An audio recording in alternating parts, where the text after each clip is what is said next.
Okay, well, we're having this discussion today because this year marks the centenary of the great freedom fighter and the Congolese freedom fighter Patrice Lumumba. And, in India, we have been celebrating this occasion and commemorating it with different events. We've had photo exhibitions, film screenings, and we wanted to have an online discussion where we examine the relevance of the ideas of the African liberation movements in our present times. So to begin, I just wanted to let you know what this discussion will look like. First, I'll start by reading the vision statement that we have for this series of events. I'll ask our two panelists to speak after that, and then we'll have an open discussion, taking up some of the themes that they speak on. So maybe I'll begin by reading the mission statement. The undying flame of Patrice Lumumba. India and Africa share a deep historical relationship. Not only do we have ancient civilizational connections, we have a deeply interconnected modern history. The father of our nation, Mahatma Gandhi, spent 21 years of his life in Africa. It was in Africa that he first tested his tools of civil disobedience and nonviolent resistance. African leaders deeply admired India's freedom struggle, which was the first movement for the freedom of darker people, which articulated a new philosophy and a new democracy. Indians have always expressed their solidarity with Africa's struggle for freedom and unity. Today, the world is shifting rapidly, and relationships between civilizations and nations are remaking themselves. In a time rife with conflict and war, Asia has emerged as a force for stability and peaceful, constructive relations between nations. We are living in a time when formerly colonized nations, including India, China, and the nations of Southeast Asia and Africa, are rising to a new consciousness of their role in world history. It is in this time that we celebrate the life and legacy of the great independence fighter Patrice Lumumba. Patrice Lumumba was born on 2nd July 1925 and became a symbol of the fight for freedom and democratic aspirations of the darker nations around the world. He was born into a poor peasant family in the Belgian controlled Congo. He worked as a clerk and a postal official before devoting himself to Congolese freedom. He quickly became the paramount leader in his country and won his country's independence and participated in elections. In a plot orchestrated by foreign powers, he was removed from power, imprisoned, and eventually murdered in 1961 at the age of 35. Lumumba was a courageous fighter and a revolutionary, and we commemorate his legacy both to understand the past and to learn for the future. The history of Africa in the 19th and 20th centuries has been a heroic and tragic history. First, African society was torn apart with the transatlantic slave trade. Africa was then partitioned among colonial powers in the First World War and its resources plundered. Therefore, as India gained freedom, different parts of Africa were leading their own struggles against colonialism. Lumumba was part of an emerging African leadership that knew of and had studied India's freedom struggle. He was part of the leadership of the first stage of African freedom struggles. Among these was the leader of the Ghanaian independence movement, Kwame Nkrumah, who employed methods of positive action in Ghana's struggle for freedom against British colonialism. The second stage of the freedom struggle in Africa included the struggle against Portuguese colonialism in Guinea-Bissau. This struggle was led by Amilcar Cabral, a freedom fighter, thinker, and philosopher who led an armed guerrilla struggle that led to its independence in 1973. The culmination of African freedom struggles was the end of apartheid and its racial and economic oppression of the black population in South Africa. This was only achieved after a long and historic struggle with principled leadership, including figures such as Nelson Mandela, Winnie Mandela, Oliver Tambo, and Chris Hani. At the same time, there were Indians like Yusuf Dadu, Monty Nayakar, E.S. Reddy, and Romesh Chandra, who both were sons of the Indian freedom struggle and would play a central role in the international movement against apartheid in South Africa. However, the struggle against colonialism and neocolonialism in Africa remains incomplete. Many of the African leadership who sought a new democratic future for their nations, including Lumumba and Nkrumah and Cabral, were removed from power in coups or assassinations. The struggle for Pan-African unity, started by the African-American activist and scholar W.E.B Du Bois, was never allowed to develop. Conflicts across artificial and colonial borders continue to lead to strife and civil war. Our time calls for a renewed understanding between the peoples of India and Africa, and Asia and Africa. We cannot understand Africa without understanding the vision and the struggles of its freedom fighters.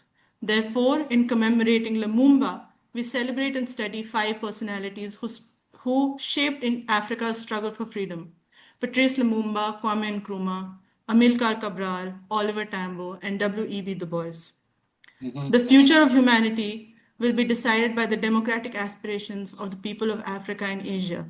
Africa, with its rich natural and human resources, will play a central role in the remaking of world relations on more equal terms.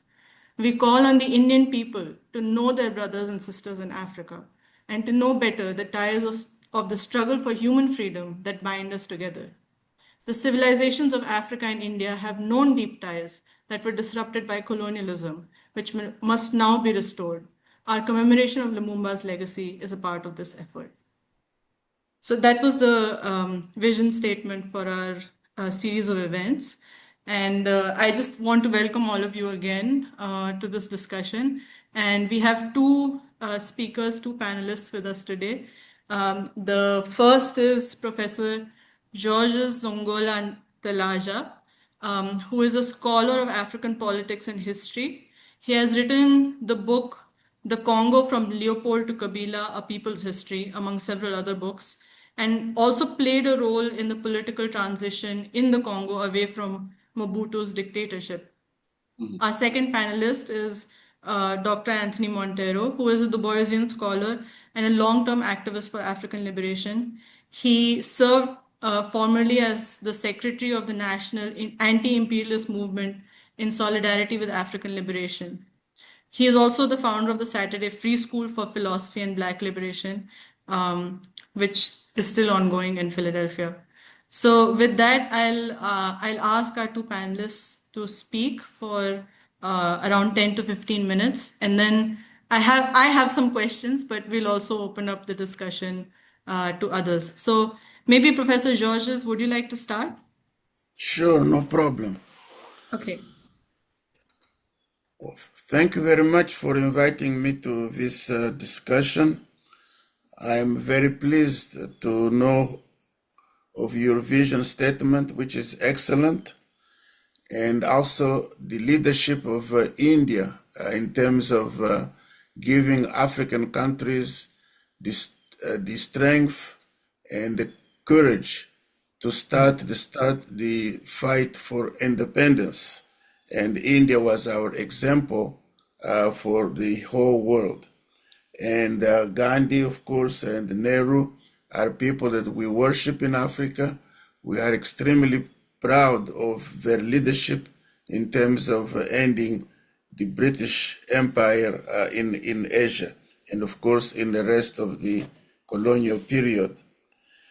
My statement is going to be quite brief, basically to say something about Lumumba's assassination, who assassinated him and why they did it, and certainly be able to answer any questions that people might have concerning Lumumba.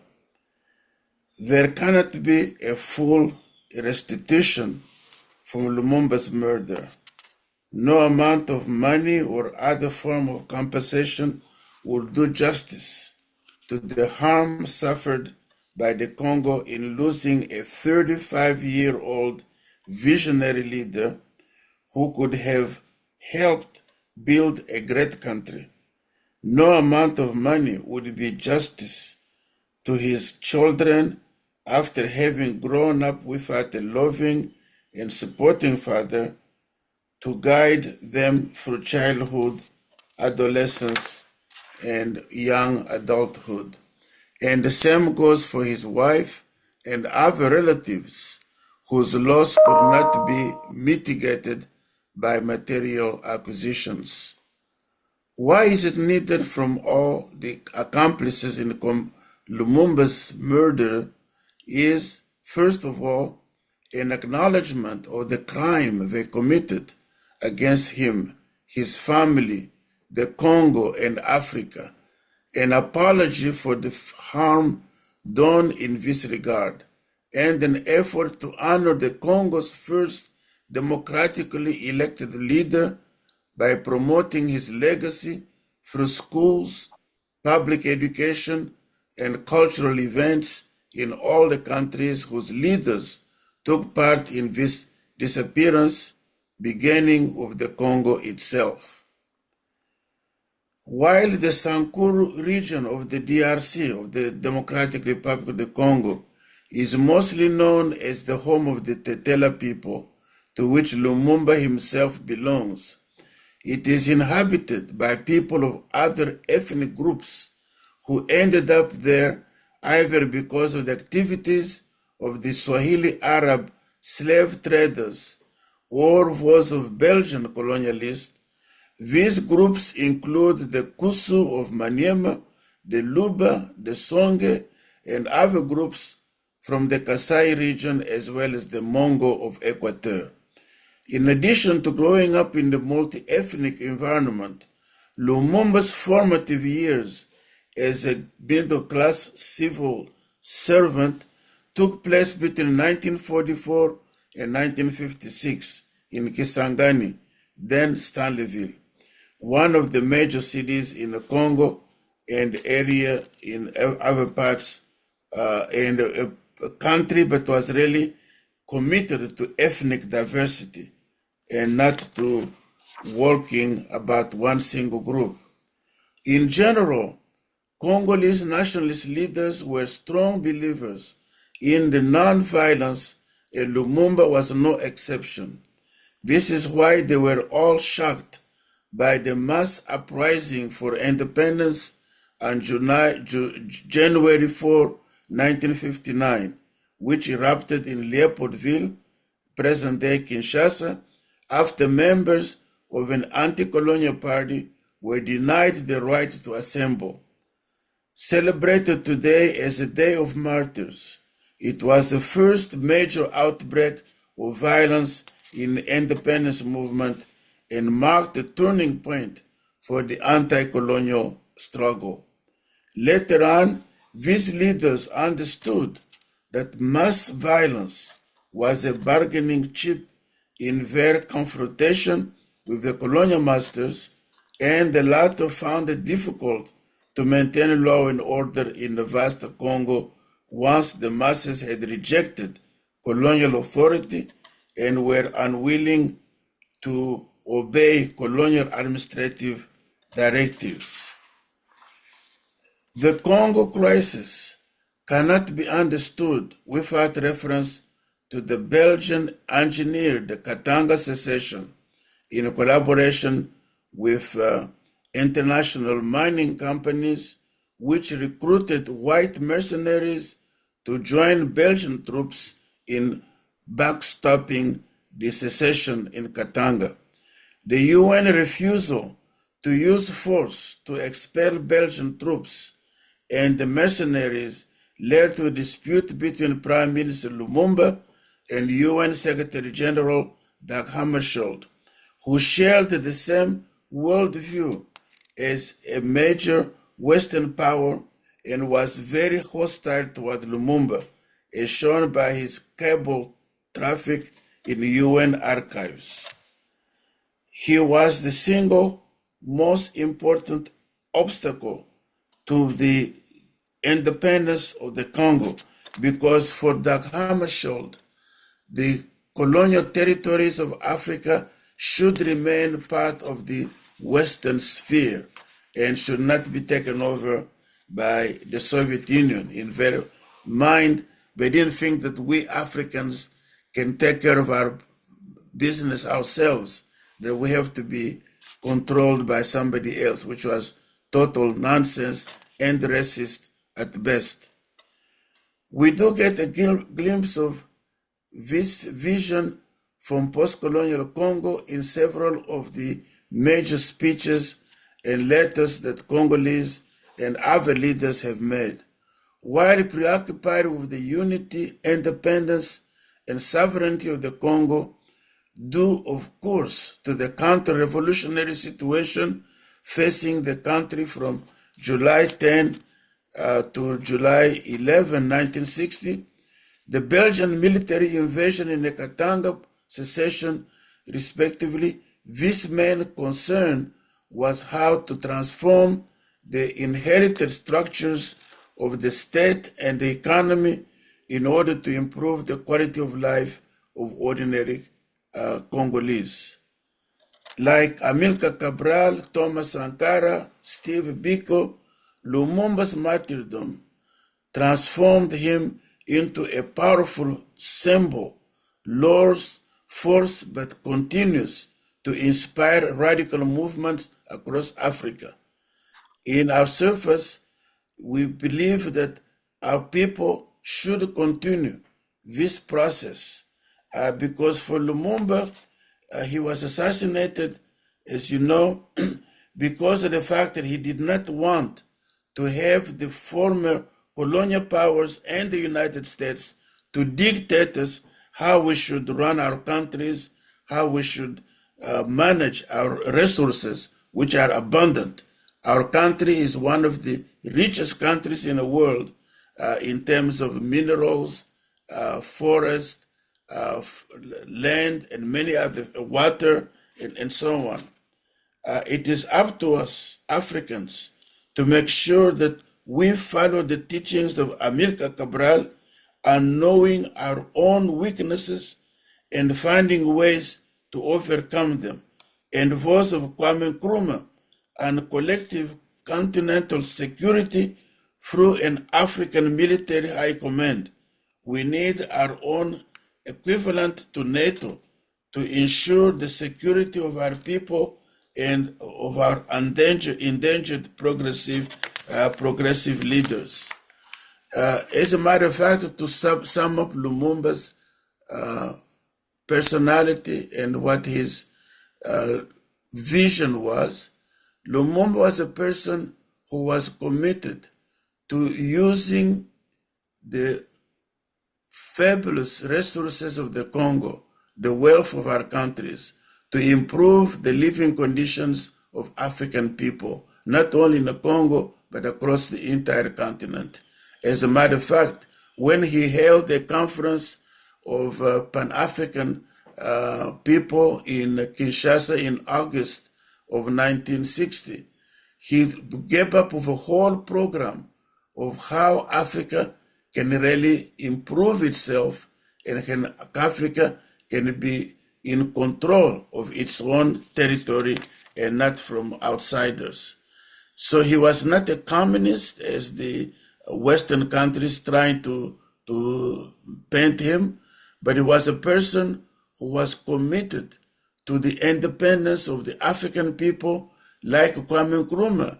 He felt that independence of one country like Ghana and the Congo was not enough, that we should do our best to make sure that the countries of Southern Africa, for example, which were under colonial control by colonial settlers who didn't want to leave, this required that Africans take up armed struggle to be able to end this colonialism.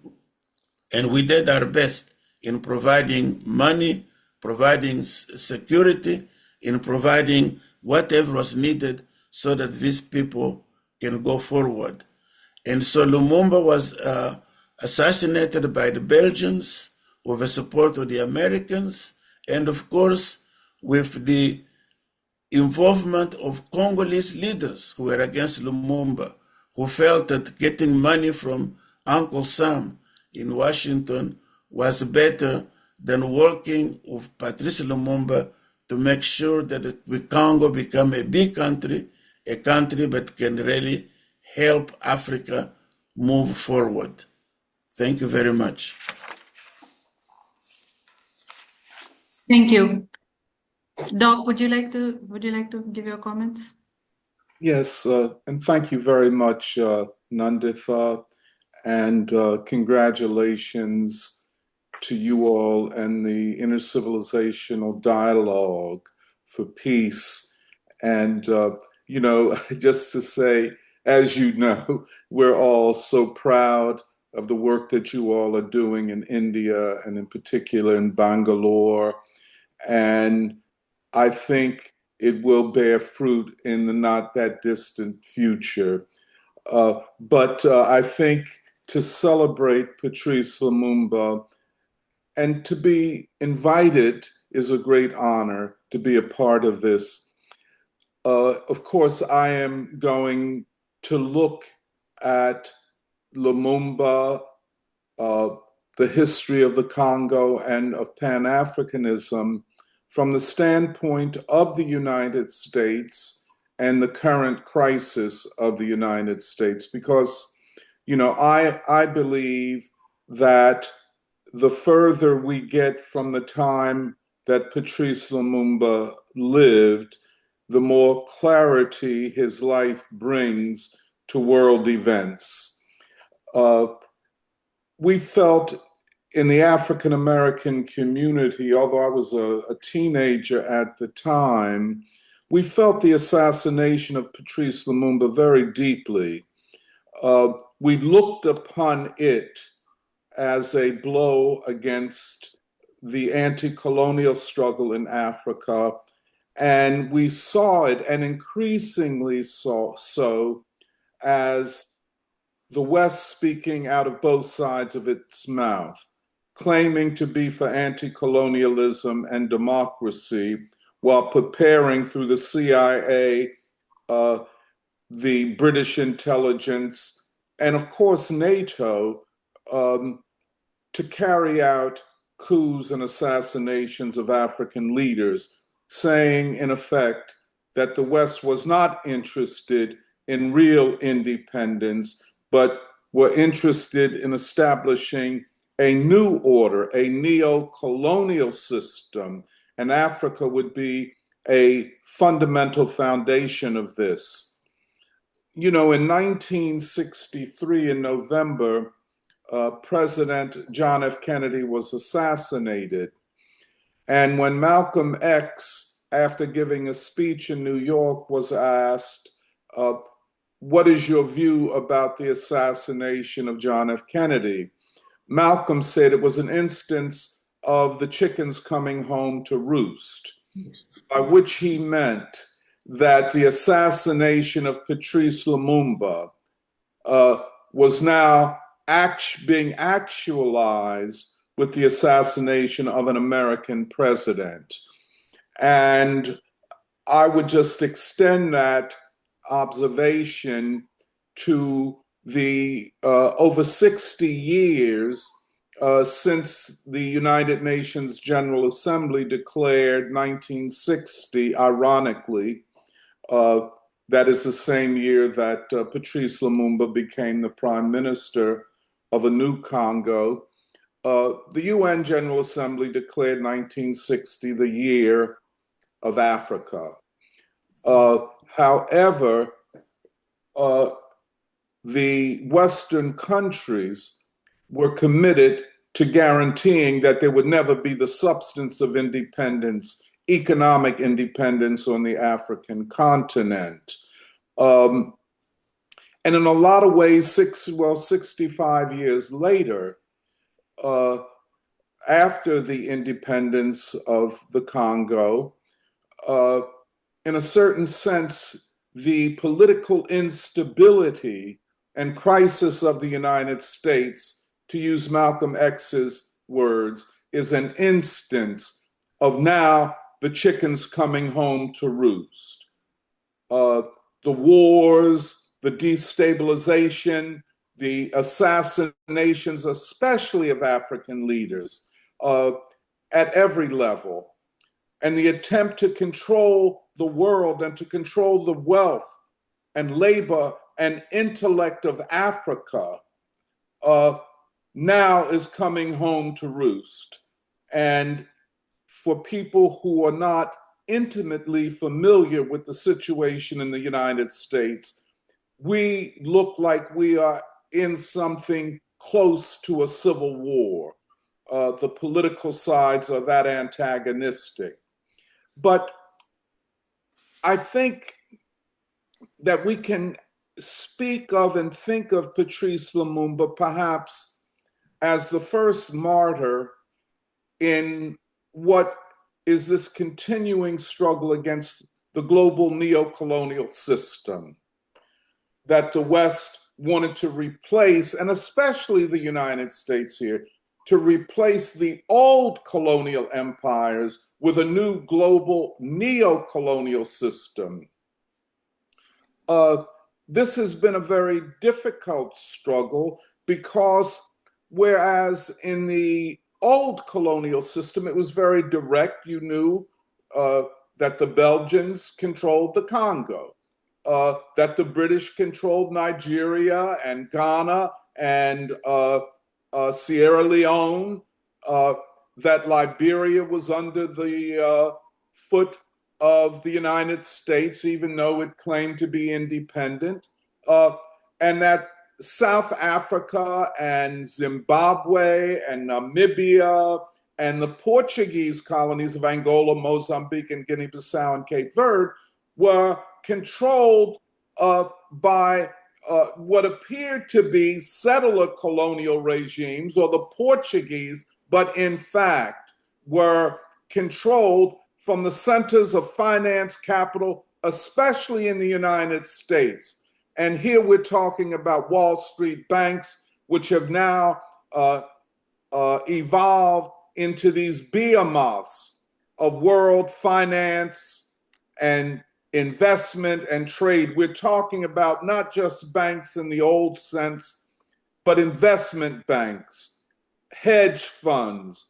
Then we're talking about the corporations connected to them, such as mining companies, which have exploited Africa, not only the Congo, but South Africa, Namibia, the large oil companies that sought to and have pretty much controlled a good part of the petroleum in Angola and Nigeria. In this larger scheme, we're looking at what drove the assassination of Patrice Lumumba, the illegal overturning of his government, the attempt by people like Shambe and Joseph Mobutu, traitors to Africa, to work with the West and Western intelligence for their own interests, and sometimes for the interest of small groups of their own ethnic group against the cause of Africa itself.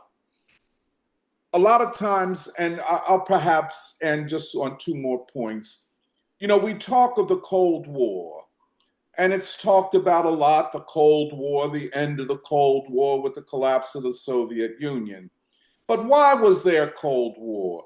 Why was there attempts by the West to guarantee that there would not be an effective Pan-Africanism, an economic and even monetary union on the African continent? Why did this never occur? Why were there all of these attempts to undermine positive non-alignment, effective non-alignment? Why was there all of this effort to marginalize leaders like Patrice Lumumba, like Kwame Nkrumah, like Amilcar Cabral, and on, what they in the West wanted to call radical African leaders, as though they were unreasonable? The point was that the two systems, the system of freedom represented by the Indian independence, the Chinese Revolution, the Russian Revolution, that example could not take root and should not take root in Africa. And thus the Cold War in many ways focused heavily upon Africa, was to prevent leaders and nations from arising that would unite with Asia, would unite with the Soviet Union and other socialist countries in a win-win economic order. Now, here we are, 65 years after the Congolese independence, and then in 1961, the assassination of Patrice Lumumba. And we have a Shanghai Cooperation Organization meeting in China. And a good part of the delegates representing governments and states were from Africa. Even when they did not make it officially to the Shanghai Cooperation meeting, they expressed their solidarity with China and with China, Russia, Iran, North Korea, these nations that have become the targets of Western corporate and imperialist power. I think that we're looking at a new world order, an anti-neo-colonial world order. This is very hopeful. And lastly, just a quick thing on the crisis in the United States. Do not underestimate this crisis. It is existential. The ruling elite itself is uncertain of its capacity to rule a country that is divided so sharply as the United States is. You know, I lived through the 1960s, a decade of assassinations. In many ways, we look upon that the assassinations, beginning with the assassination of Patrice Lumumba, then Medgar Evers, then John F. Kennedy, then Malcolm X, then Martin Luther King, then Robert F. Kennedy. This was a period, I would suggest, where elements of the deep state engineered a coup d'etat, and in the interest of a powerful US empire. I think they were partially successful in that. We might now be entering another period of assassinations with the assassination of Charlie Kirk. But more than a period of assassination, and unlike the 1960s, the political divisions in the country looked like a low-level civil war. The forces associated with MAGA and Donald Trump have openly said that they will avenge the assassination of Charlie Kirk.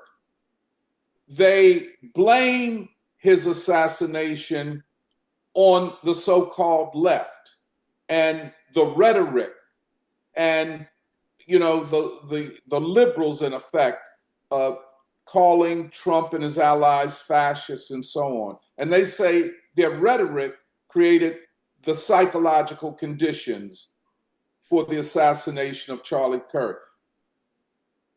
I bring this out to say that at the same time that the system of neo-colonialism is in crisis, the major hegemon, the major empire in the world, the United States, is also in a deep domestic political crisis.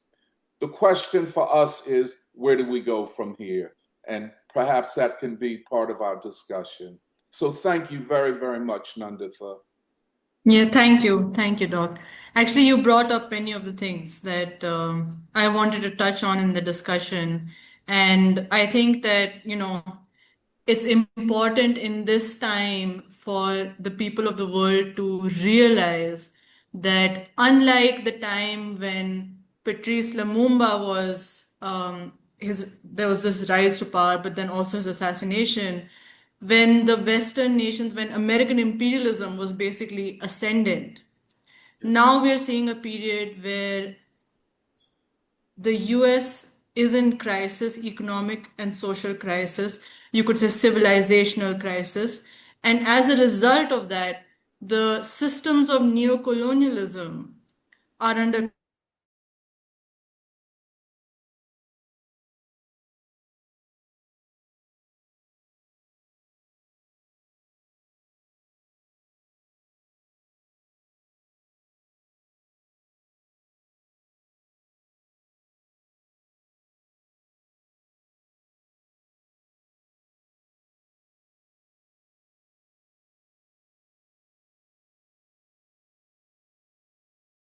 nations. And I wanted to bring up this summit this year, which was this Africa-China summit in Changsha. And I think all African nations except Eswatini were present at the summit, and they adopted a declaration together. And China actually dropped import tariffs for all African nations, all 53 African nations present to zero for all goods imported to China. But of course, if you look in the media, there's a lot. So I guess I want to ask you both, and maybe we can start with Professor Georges, that first of all, what do you see as the significance of this new kind of alliance being formed between Africa and China? And what does it signify that all of these African nations are on board with this? But the other thing is, how do you see, I guess, the leadership of Africa, the ruling class in Africa, to some extent had been, like you said, tied to the West. And so how do you see this contradictory nature? Do you want to comment first, Professor Georges? Yes, it's George, it's not Georges. Oh, I'm sorry. Yes, China is a country that is very difficult to understand in many ways. We do appreciate the fact that China has been willing to develop infrastructure in African countries, and also that they are willing to work with African countries to defend their independence and so on. But there are certain elements of Chinese behavior which is questionable. For example, in my country, the Congo, I went to area of Congo in Katanga province to look at the mining that the Chinese are doing there. And there is a lot of bad behavior in terms of how they mistreat workers. Workers are looked at as people who have no security, people who don't really have some kind of experience that shows that they are human beings. The people are being beaten up with all kind of things being used against workers. I have seen this not only in the Congo but also in Zambia, and we think that this is not something that should not be happening by people from the People's Republic of China. And we think that we don't really know exactly how much of our wealth are by taking out, how much they living in the country. All of that is very, very difficult to know. And so that our country, our presidents and our leaders are people who are easily corrupt. And this corruption does help countries like China to be able to control a lot of our resources rather than working with us as partners who are respecting each other, who are respecting the people they use as workers, and so on and so forth. So there is one element of Chinese presence which is not very much liked by people in Africa. But we hope that we will continue to make this point clear to them so that we can all work together with respect for each other, and of course to work against the imperialists who are trying to recolonize our countries. Doc, would you like to say something on this?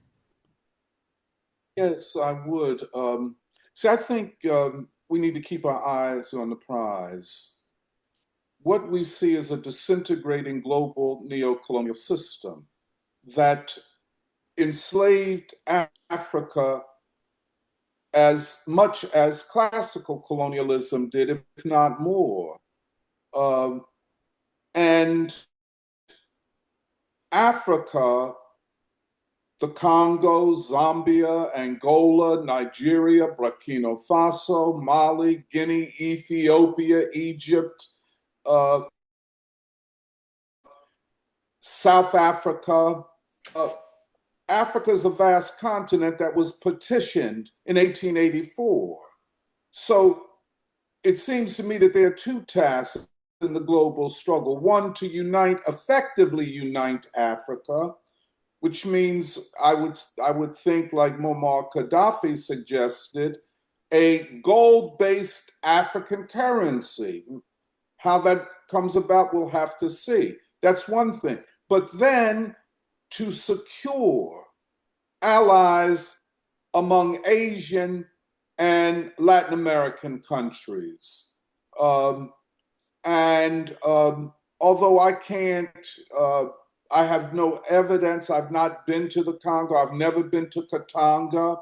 I know that there are a lot of stories spread in the American media about how China is a new imperialism, a new neo-colonialism, tying African countries to indebtedness, and on and on and on. It seems to me that the great summits, I think the third one was the one that occurred in 2024, the China-Africa Summit. Civilizationally and in terms of modern political history, Africa and China share more in common than they are different. If there is bad behavior, I think the governments of Africa and China must deal with the bad behavior, either of private corporations or individuals. That has to be dealt with legally. And I'm certain that the agreements between China and various African countries are they're legal agreements, and I'm certain there are provisions to protect African labor, to guarantee the equitable treatment of Africa's resources, be it in refining, let us say, in Nigeria and Angola, or in the wealth extraction of minerals in Congo. But there's one big thing, and China is not responsible for this: the ongoing crisis between Rwanda and the eastern part of the Congo.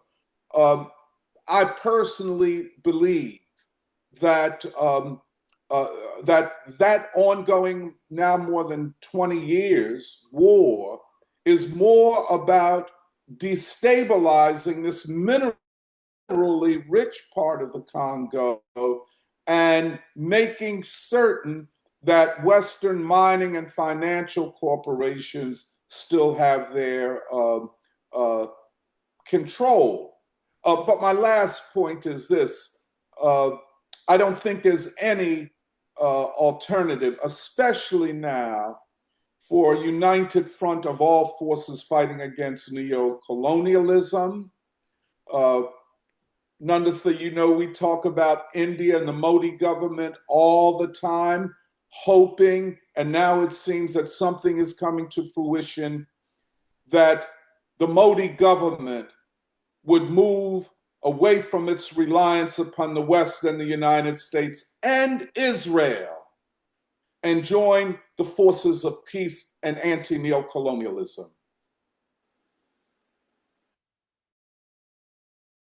Yeah, well, I have more to ask both of you, but maybe we can open it up also to others who are present. So if you'd like to say something, if you'd like to ask either of our speakers a question, please, you can unmute yourself and speak.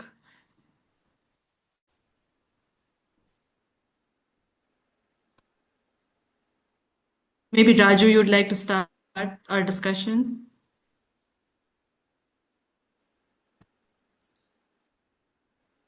Yeah, thanks. Can you hear me okay?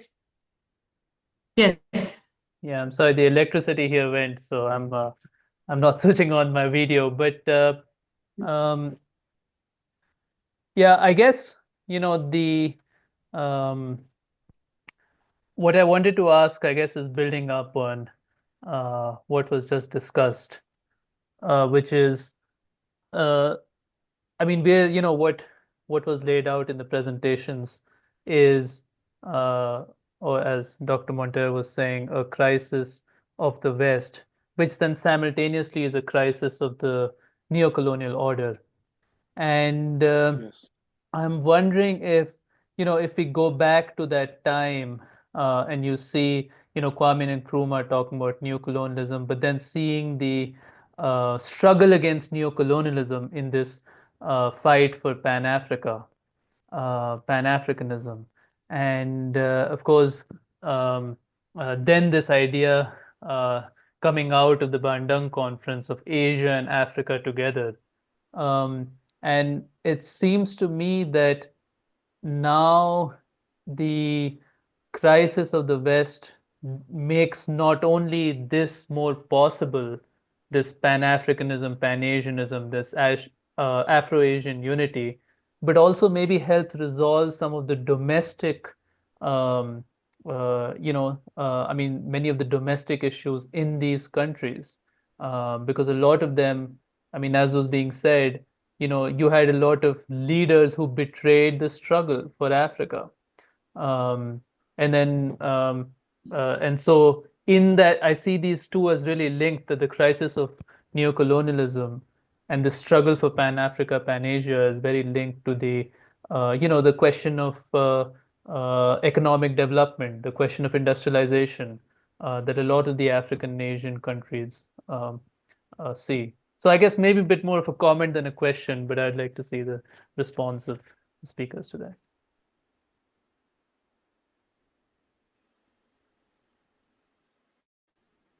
Please, if either of you would like to respond.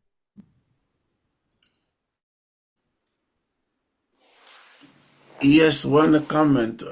Yes, please. Problem of Africa, I think, is the fact that our leadership is weak, and that we do have leaders who are really committed to improving the livelihoods of their people, but many others are interested in staying long in power. There are people who've been in power for over to 40 years, some in the 30s, and so on. And all of this makes it very, very difficult for our countries to move forward. One book that people should read is a book by Susan Williams, a historian, British historian, who's written several books on the Congo and Africa. His latest book is White Malice.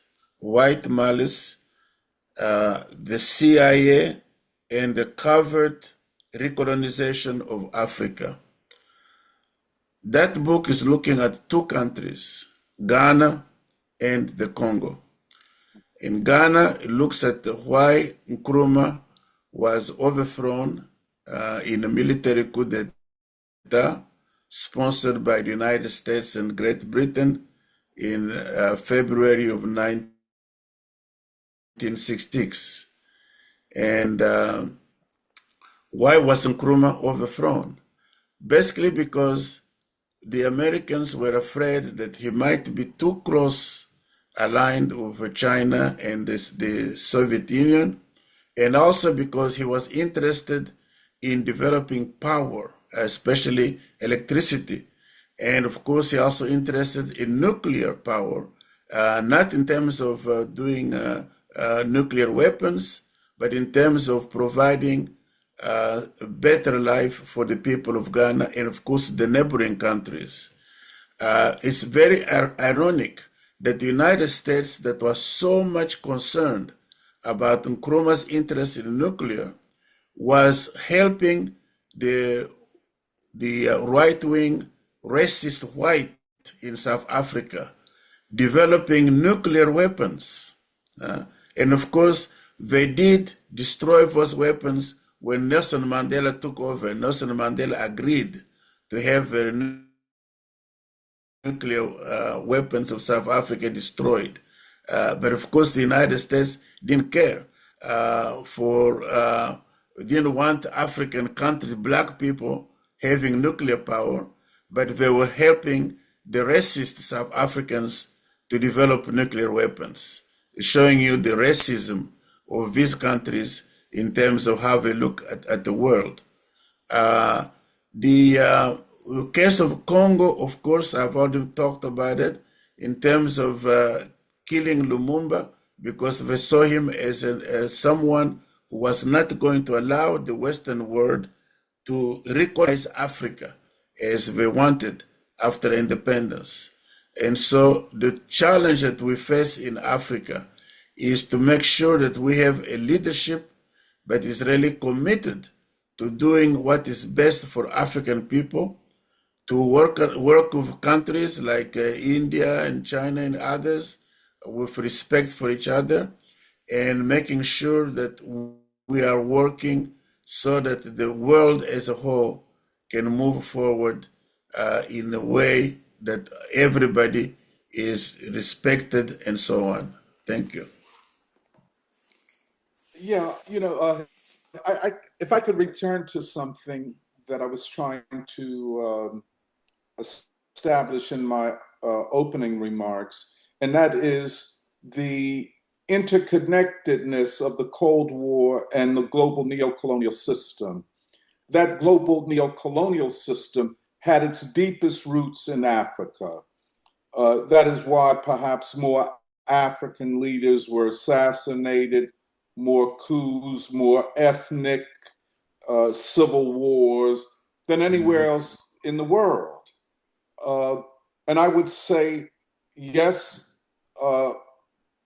you have and have always had sellout leadership like Joseph Mobutu, or Mobutu Sese Seko, as he called himself, Shambe, the leaders of, for example, in Angola, of the group UNITA, those who overthrew Nkrumah in Ghana or assassinated Amilcar Cabral. We can always link all of this to the West and increasingly to the United States. But the purpose was the establishment and stabilization of a global system of neocolonialism linked to the World Bank and the International Monetary Fund, as well as the banks of New York, the investment institutions of New York and the City of London, and on and on and on. That is why the United States, and in particular, the regime in Israel, worked with the South African apartheid regime to build for it a nuclear weapon, to intimidate the forces of liberation on the continent. But I think the significant thing at this point is the undoing of this global neo-colonialist system. This is a moment of opportunity. And of course, new leadership will emerge in Africa, like the leadership we see in the Sahel region, Burkina Faso, Mali, Niger, very courageous, and it's going to take courage, leadership. But it is this, and I agree with Raju, we must do all that we can to develop the Afro-Asiatic Alliance. We must return to and expand upon the Bandung vision of 1955, which, again, brought together the great leaders of Africa and Asia. And of course, Nehru was there, as was Zhou Enlai. And I think the leaders of the Soviet Union had an observer status. That vision can now be crystallized. But this is a project and a process that will require, and I agree with Professor Nzongola-Ntalaja. I agree that leadership will be critical. The character of leaders, their moral character, their commitment to Africa and to their nations. And as such, they must work to build Pan-Africanism, but the unity of Pan-Africa and Pan-Asia. And, just from our standpoint here in the United States, we welcome the opportunity to do everything possible to make concrete this vision, because the fight against neocolonialism in Africa is also the fight to liberate ourselves here in this country from the neoliberal, neocon regime that has destroyed the labor movement, that has set African-American civil rights back, and now has this country in the throes of what might be its greatest political crisis in the history of the country. Right. Well, yeah, just, as you both were speaking, it's almost as if this, you can't really see neocolonialism and imperialism just solely as systems. I think there is a civilizational character to this. Yes. And they have their roots in Western civilization. And I think we're living in a time when we have the possibility of civilizational relationships that are based on different principles. And so, this whole, I guess, this parallel between the West and China, it doesn't quite hold if you think about this in terms of civilizations rather than just systems, just economic systems. That's the first thing. And the other thing is that, neocolonialism, from what you guys are saying, that neocolonialism is not only just an economic reality, an economic or financial reality. It's almost a totalizing system. And I think, for example, one part of it, which I know from personal experience in India, is the way that the intellectuals of these formerly colonized nations have deep ties to American universities and basically are trained in Western ways of thinking. And, in this time when this the unipolar world order is in crisis, neocolonialism is in crisis, the question is, will we have the formation of new kinds of intellectuals who will produce new kinds of ideas? And, this class of intellectuals that has so far, I think maybe Africa is similar to India in this, who have so far answered to Western universities, where are they going to go? they, in many ways, the choices are becoming clearer. They're crystallizing. You have to make a choice. You can't hedge anymore. So yeah, I just wanted to add that to what you were saying. But would anybody else like to say I have a- something? Yeah, go ahead, Meghna. Yeah, thank you. Thank you for your presentations and for the discussion. I had a question about immigration, especially as it relates to the internal domestic crisis. Obviously, the Trump administration is putting putting restrictions on skilled and unskilled immigration, the latest of which is the H-1B. And from the perspective of the liberal media, this is being presented as a white supremacist move. We don't want Asians in this country. But from the perspective of the American working class, immigration has been used as a tool of basically as a tool against the American working class, but also from the perspective of the countries where people are coming from. There's also the aspect of brain drain and the Western monetary order that is forcing people to come for a so-called better way of life. And I'm just wondering if you see, as part of this new struggle against neocolonialism, there can be a common cause between the American working class and the Afro-Asian world around this question of immigration.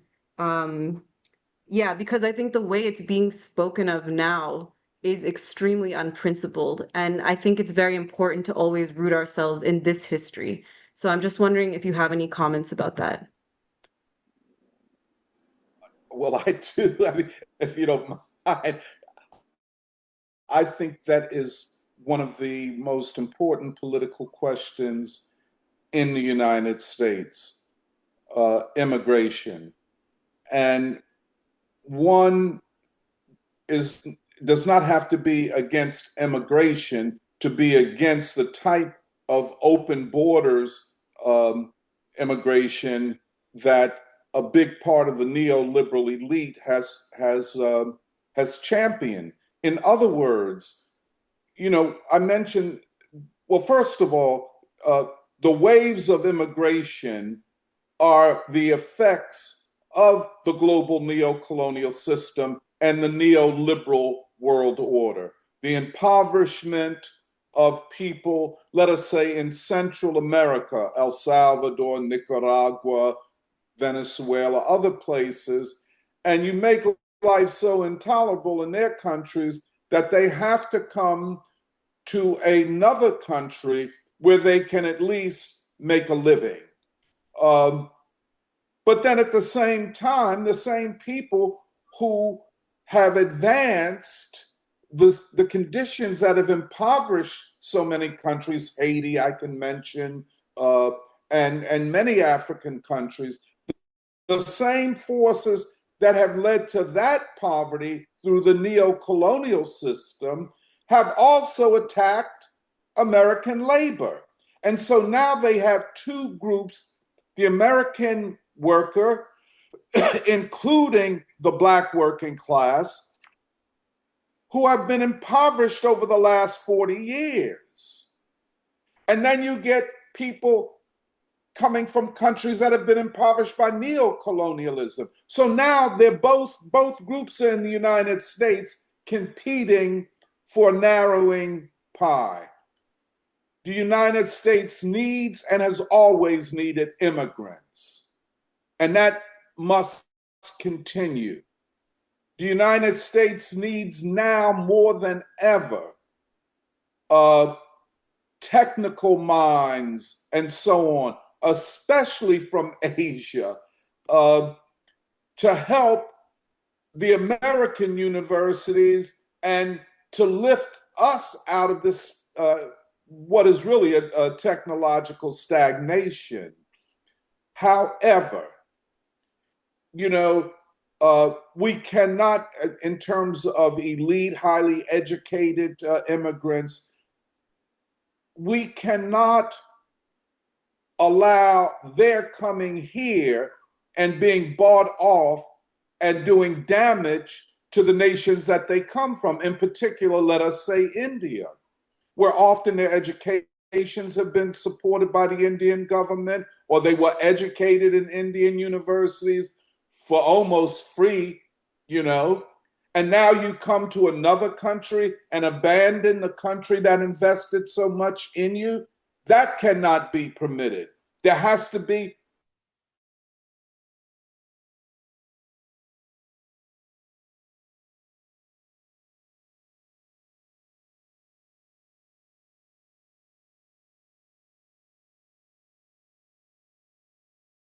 and the first obligation of the US government is to good relationships with countries in Asia and Africa, and we cannot therefore be a part of a brain drain.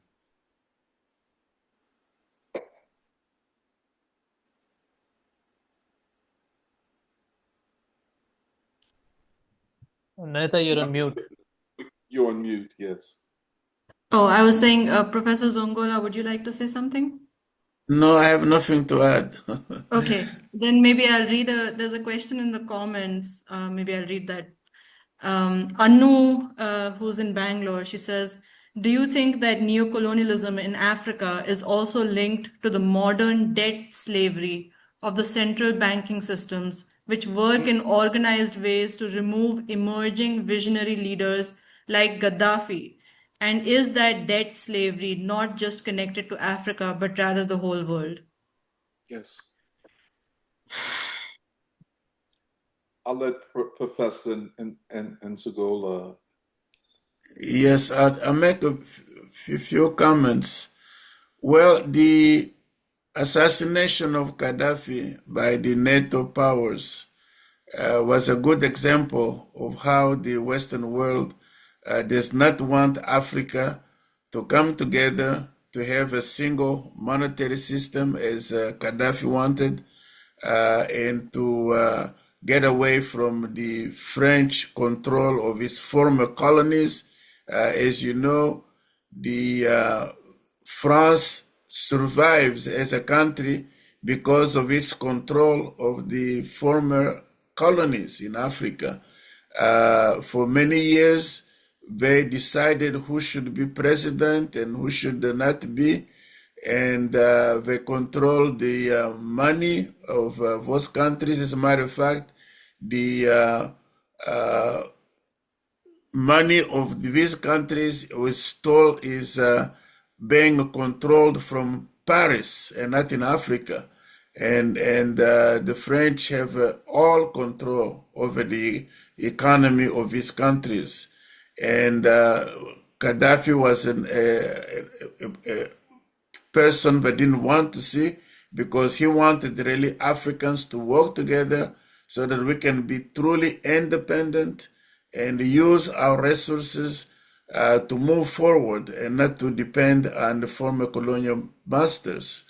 So the question really is the question, as I've always said, question of leadership in Africa, that many of our leaders are not really up to the task they should be at, which is to work for the improvement of the living conditions of our people.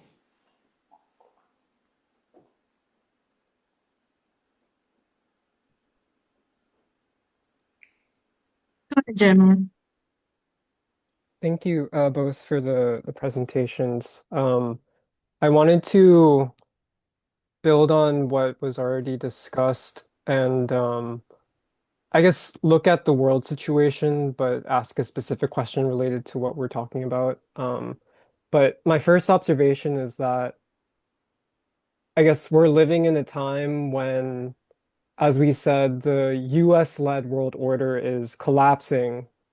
And one of the interesting dynamics that you could say, especially looking at these meetings of like Asian and African leaders today, is that for governments like China and even India to an extent, the legitimacy of those leaders and of those governments comes from the explicit claim of inheriting the freedom struggles and the revolutions that created those countries in the first place. And I think what I've been thinking about with regards to the professor's comments is, I guess, one is a specific question about Africa and African youth, or just, let's say, Congolese society, which is if the leadership in the Congo is not, let's say, picking up the mantle of a Patrice Lumumba, I'm curious where you see I guess, where does the memory of Patrice Lumumba reside? Where does the legacy reside within Congolese society? So that's a specific question for the professor. And then a question for I guess both Dr. Monteiro and but also the larger group is I guess with Patrice Lumumba's life, I'm curious about what do you see as the lessons of his life as a revolutionary? Um, like what does his life as a revolutionary tell us, and what are the lessons to be gained from it, especially for a new generation, whether it's in the United States or in India, definitely within Africa, but in a general sense, I was curious if people could comment on that as well.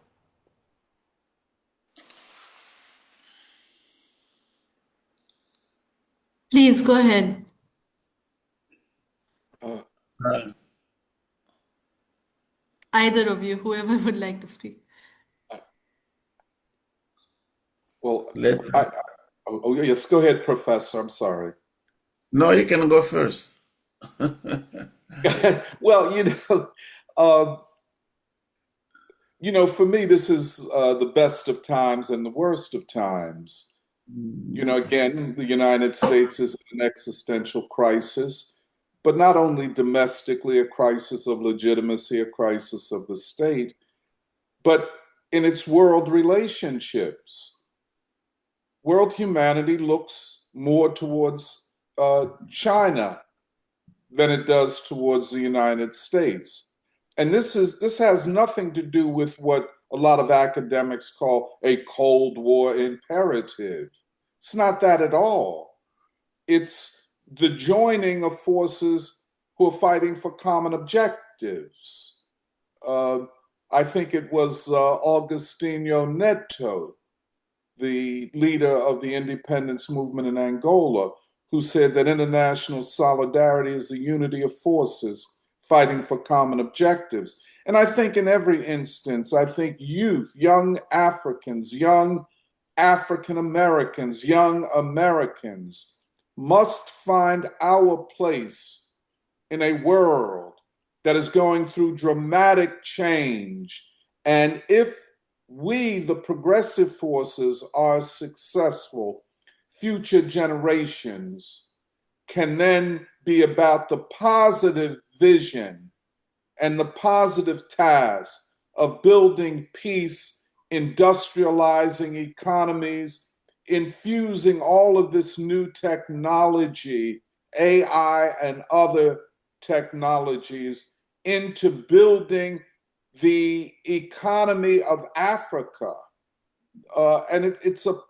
But we have to know what time of day it is in the world, and we have to have the courage to stand on the right side of history, and therefore we must embrace the vision of Patrice Lumumba. And I'll just say this, Jeremiah, I want to say, we here in the Black community, I remember it so vividly.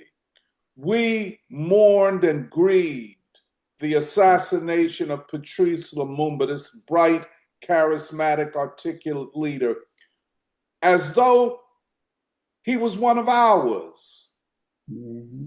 Because we knew this was a blow against the independence of Africa in general. And then Nkrumah comes out, a few years after the assassination with a book entitled The Challenge of the Congo. And the challenge of the Congo, and I agree with the professor, the challenge of the Congo is still the challenge before Africa, the building of effective unity. Mm-hmm. Yes, I would answer the question about Lumumba in the Congo.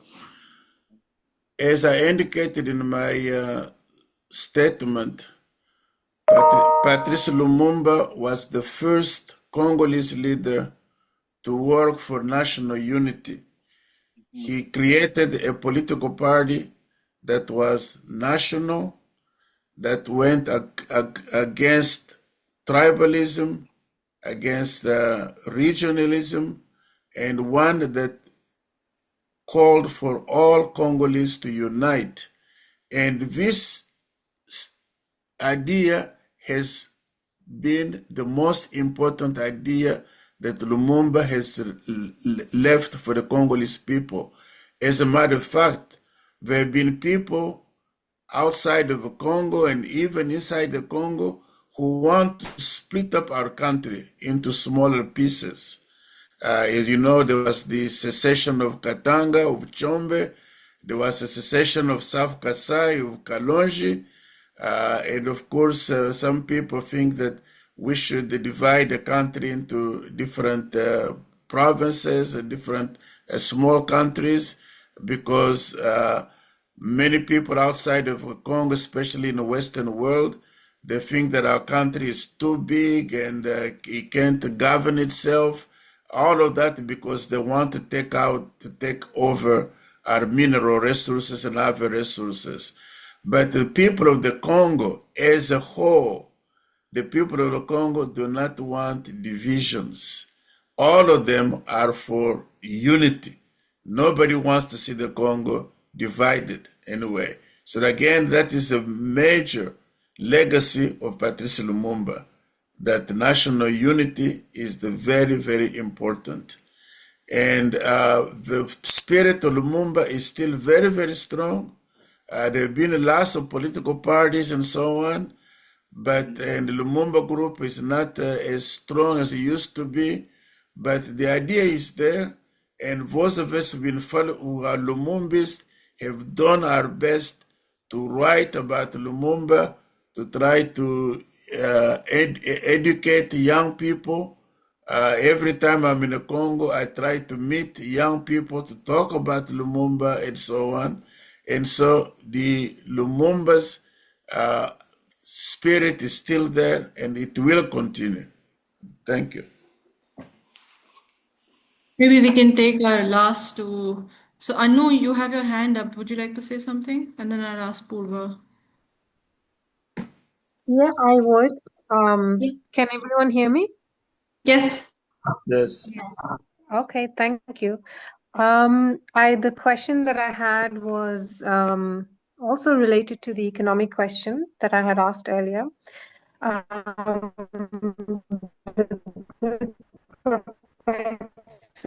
Hey, you're cutting out. I think maybe you're.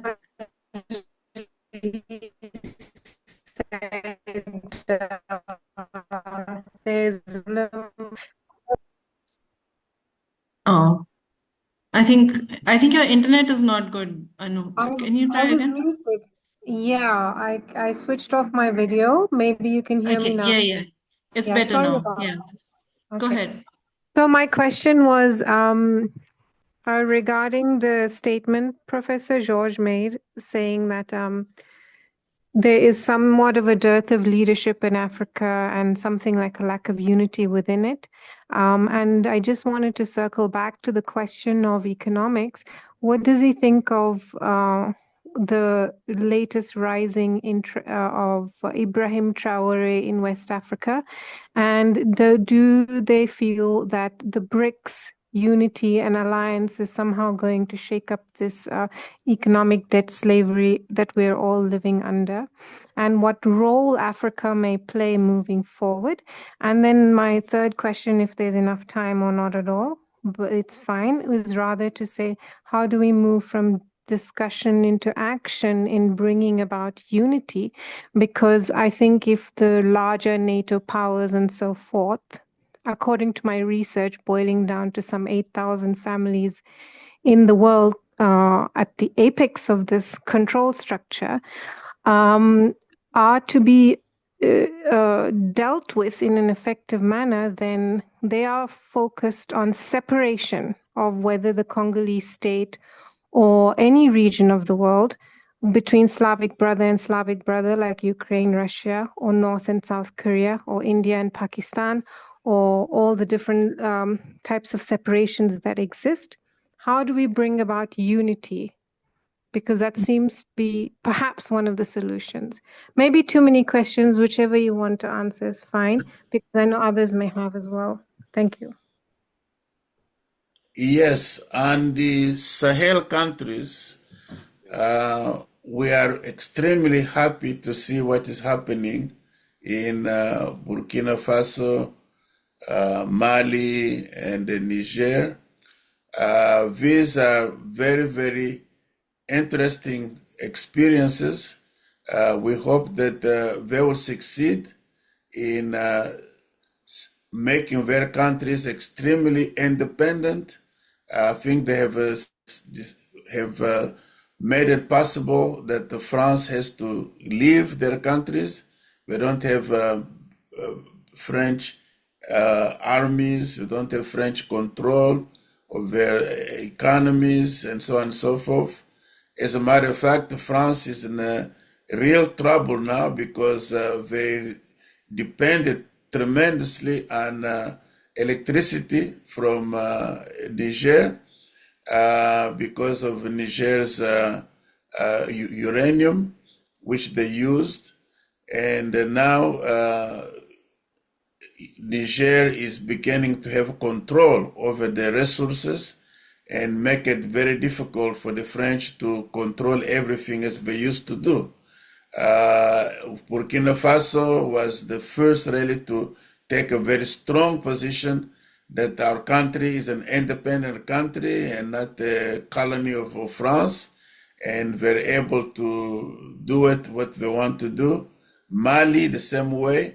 So I think that this is an example that we like to see in other countries in Africa of leaders who are really devoted to the people, who are devoted to independence, and who want to be able to be masters of their own countries rather than continuing being being the people controlled by the former colonial masters. As far as the economy is concerned, I think that the idea of the grouping that has now come out in the world of Russia, China, India, South Africa, and others, and of course they have now recruited new members. This is a very good development. We hope that more and more African countries will become part of this grouping and to make sure that we can really have control of our economies and we can use collaboration of countries that are really willing to work with us on the same terms, with great respect for each other, and not the people being controlled by Washington or the British and the French and so on and so forth. So our hope is that these developments would really make it possible for African countries to move forward and to make this hope that African people have been having for years, that since slavery and colonialism, we have not had a position where we can really decide everything by ourselves. And I think that right now is the beginning of that process in Africa, that countries are waking up, and we hope that those leaders who are still more or less dependent on Westerners, because some people are in power because the French or the British or others are supporting them. We hope that that era is going to end and that African people will elect their people freely and be able to remove them when they need to be removed. Thank you. Go ahead, Dr. Monteiro, you want to say something? Just that I think Anu has hit on the paramount political question for our time: how to unite the forces that are for positive peace and against neocolonialism, and for the economic independence and development of the countries of what are called the Global South. That's the question, and the political task. And it takes a lot of work to fight for unity, because the opposition is always fomenting disunity and false ideas and so on. But yeah, I would invite you to join the Free School on Saturday, where we try to discuss these issues and work them out. Okay, maybe we can have a last comment or question from Purva or Shambarto. I don't know which one of you wants to speak. Go ahead. I can start. Well, I wanted to return to something Nandita said, which was very clarifying, that in thinking about the struggle against neocolonialism, there is the economic aspect, but it's also the other vital aspect of it also being the transformation of ideological relationships. And in breaks in the SCO, in the Belt and Road Initiative, what is optimistic is that maybe it's that latter aspect of a transformation of ideological relationships based on shared history and civilizational ties that you see really coming to fruition right now. And that reminded me of Amilcar Cabral's concept of re-Africanization, which was basically the statement that in the struggle against colonialism, even if a significant part of the leadership was educated in the West, was educated in Western ideas, the touchstone always had to be your people and your history and your civilization.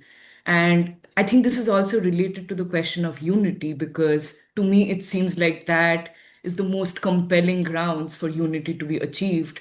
And it also relates to what Meghna was asking about this one aspect of this global neocolonial system also being this brain drain from Asia and Africa of individuals who did benefit, who did reap the fruits of their own freedom struggles, but then in going to the West become completely Western in their outlook.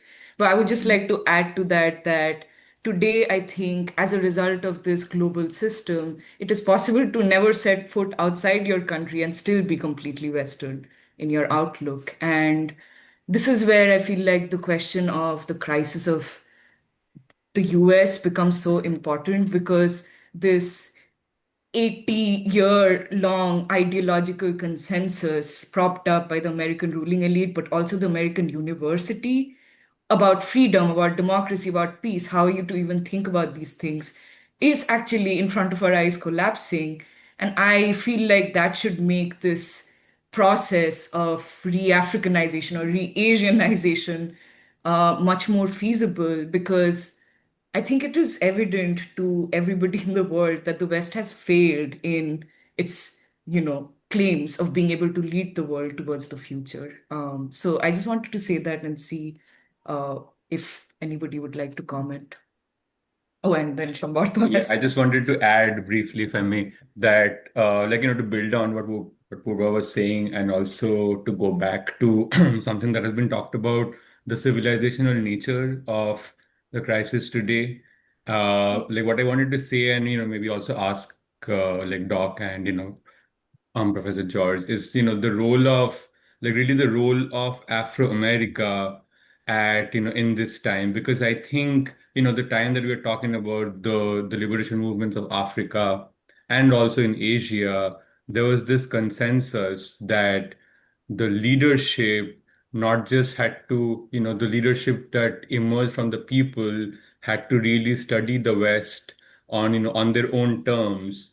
And I think in this they always looked to the struggle of Black America as almost offering a new civilizational outlook on these very questions of freedom and democracy and so on, all of which had been used by the Western ruling elite in the service of neocolonialism. But they had to study Black America. And yeah, like Nandita mentioned, people like Du Bois, the whole idea of Pan Africa and like Pan Asia as ideas, really in some ways I think which were resolved or were crystallized in Black America. And then you have like a Paul Robeson who would study like really the civilizational essence of Africa and connect it to China, and to see really like the question about what unites the global South, what unites the, like as Du Bois said, the darker races of the world.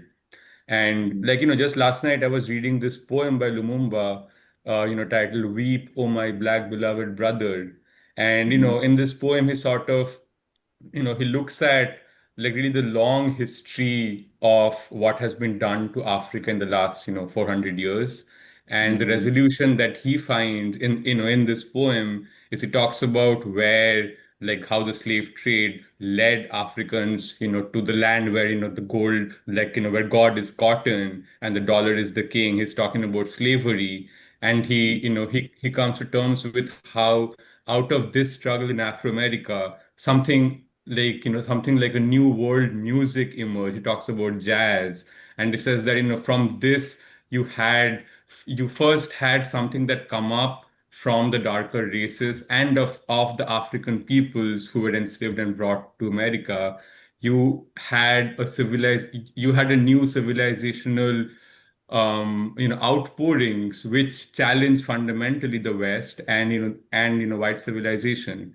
And I bring this up because I think today, when we talk about, the possibility of the future in Africa and in Asia, I think the most clarity in the way forward has to, like, in order to find that clarity, I think we have to look to, like, what emerges out of Afro-America, which I think is a unique struggle and which saw itself in the world struggle for the first time.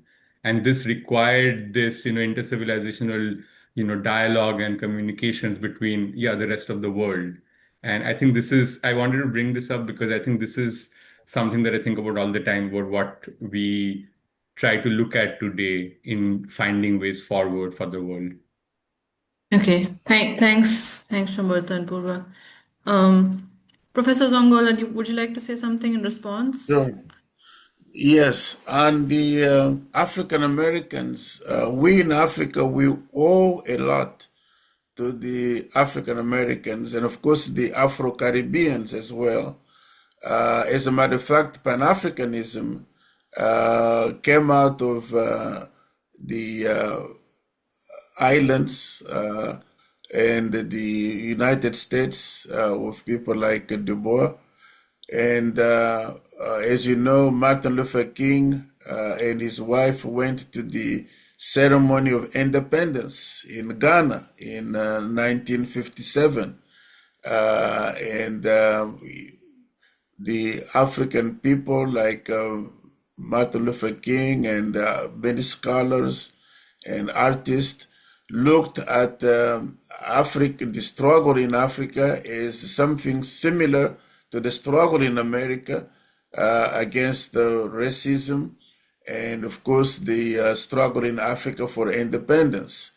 And as at independence, many African Americans went to Tanzania, for example. Many went there and they lived there.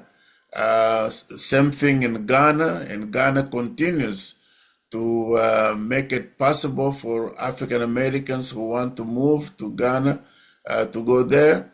And we believe that the two groups have to, the groups of Africans and African Americans and Afro Caribbeans have to work together to continue this idea of Pan-Africanism, to be able to celebrate what we have done in terms of emancipating ourselves from slavery and colonialism. And I think that this is a very, very important event. In terms of the economies, I think that what we've said is quite clear, that without really unity, without working together, Africa cannot go very far.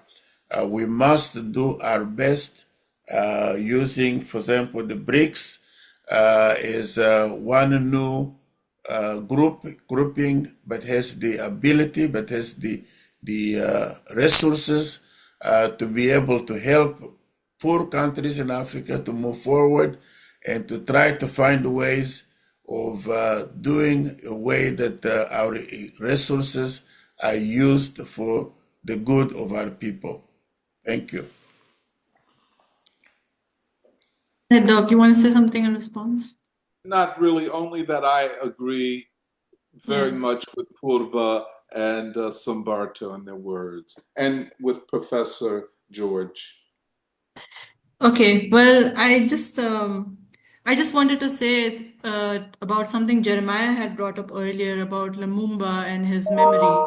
And, part of our work here in India has been to uncover the history of solidarity that exists between India and the Congo.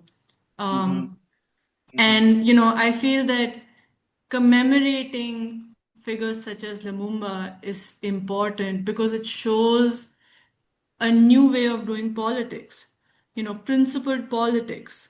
And, like the things that were brought up today, unity, the struggle for unity. So I want to thank both of you for joining us and taking the time to do this and making a contribution to our effort. But the other thing is that I feel that we are living through dangerous but Yes. cautiously optimistic times. And I think we have a lot to work for. And that's the sense I'm also getting from our discussion, that these ideas of the unity of Pan-Africa and Pan-Asia really have to be developed. And we have to find new ways of thinking and new frameworks that can allow people to see that unity even before it is actualized. Before you can make something happen, you have to be able to imagine it. Yeah. And I think that's the work we're engaging in today. So thanks everyone for joining us, and I think we'll end our discussion here for today. Thank you. Thank you very much. Thank you,